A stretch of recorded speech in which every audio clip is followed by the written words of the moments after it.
धर्मराज युधिष्ठिर कहने लगे कि हे भगवान, मैं आपको कोटि कोटि नमस्कार करता हूँ। अब आप कृपा करके चैत्र शुक्ल एकादशी का महात्म्य कहिए।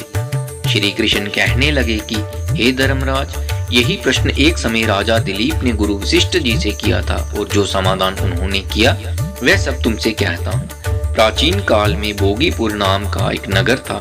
वहां पर अनेक ऐश्वर्यों से युक्त पुंडरीक नाम का एक राजा राज्य करता था।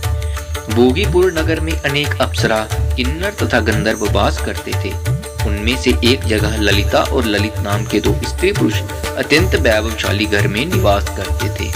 उन दोनों में अत्यंत स्नेह था, यहाँ तक कि अलग अलग हो जाने पर दोनों व्याकुल हो जाते थे। एक समय पुंडरीक की सभा में अन्य गंधर्वों सहित ललित भी गान कर रहा था।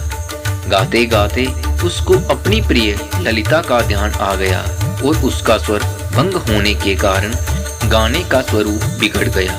ललित के मन में भाव जानकर कारकोट नामक नाग ने पदभंग होने के कारण राजा से कह दिया। तब पुंडरीक ने क्रोधपूर्वक कहा कि तू मेरे सामने गाता हुआ अपनी स्त्री का स्मरण कर रहा है, अतः तू कच्चा मांस और मनुष्यों को खाने वाला राक्षस बनकर अपने किए कर्म का फल भोग। पुंडरीक के श्राप से ललित उसी क्षण महाकाय विशाल राक्षस हो गया। उसका मुख अत्यंत भयंकर, नेत्र सूर्य चंद्रमा की तरह प्रदीप्त तथा मुख से अग्नि निकलने लगी। उसकी नाक पर्वत की कंदरा के समान विशाल हो गई और गर्दन पर्वत के समान लगने लगी। सिर के बाल पर्वतों पर खड़े वृक्षों के समान लगने लगे तथा भुजाएं अत्यंत लंबी हो गई।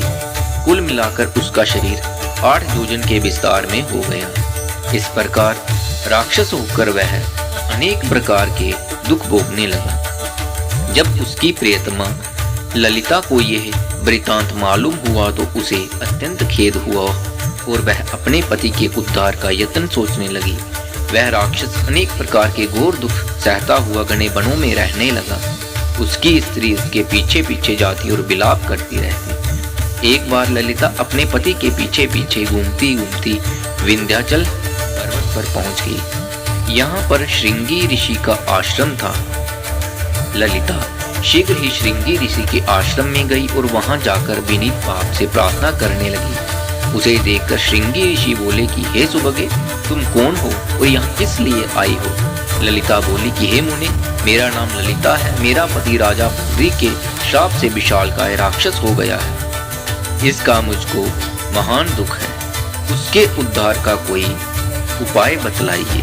श्रृंगी ऋषि बोले, हे गंधर्व कन्या, अब चैत्र शुक्ल एकादशी आने वाली है, जिसका नाम कामदा एकादशी है। उसका व्रत करने से मनुष्य के सब कार्य सिद्ध होते हैं। यदि तू कामदा एकादशी का व्रत कर उसके पुण्य का फल अपने पति को दे तो वह शीघ्र ही राक्षस योनि से मुक्त हो जाएगा और राजा का श्राप भी अवश्य में शांत हो जाएगा। मुनि के ऐसे वचन सुनकर ललिता ने चैत्र शुक्ल एकादशी आने पर उसका व्रत किया और द्वादशी को ब्राह्मणों के सामने अपने व्रत का फल अपने पति को देती हुई भगवान से इस प्रकार प्रार्थना करने लगी, हे प्रभु, मैंने जो ये व्रत किया है इसका फल मेरे पति को प्राप्त हो जाए, जिससे वह राक्षस योनि से मुक्त हो जाए।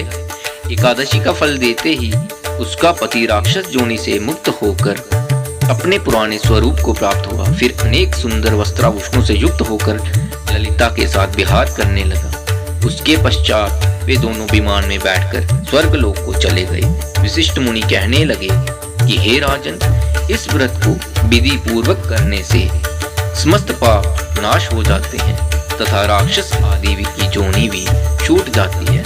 संसार में इसके बराबर कोई दूसरा व्रत नहीं है। इसकी कथा पढ़ने या सुनने से वाजपेयी यज्ञ का फल प्राप्त होता है।